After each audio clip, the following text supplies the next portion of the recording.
I wonder lang, sir, alam ko Para po po. hindi po kayo bahagi ng komite, ano? Pero kasi parang it is so surprising na DBM yung naglatag ng NEP and then nakita na meron pa ring insertions. So ano yung anong ibig sabihin nito na sa DBM yung nag-i-insert? Meron bang someone from outside? Hindi nga malaman. Oo. Hindi nga namin malaman kung saan ang gagaling yung mga yan eh.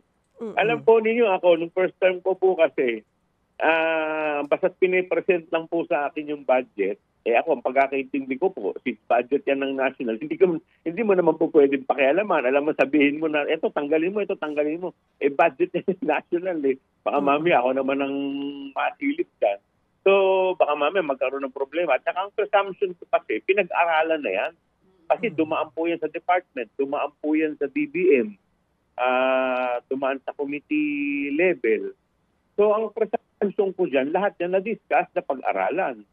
So, kaya nga ngayon, medyo nakakagulat yung mga ganyan. Tapos ngayon, isipin mo, pagdating sa amin, meron na agad insertion na sinasabi na hindi malaman kung saan nanggaling.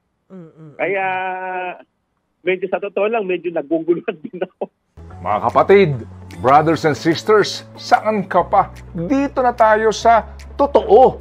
Dito na tayo sa True FM. Mga kapatid, mag-subscribe and follow po kayo sa social media accounts ng True Network PH. Yan po kami. Hanapin nyo lang True Network PH, Facebook, Instagram, YouTube, TikTok, and podcast.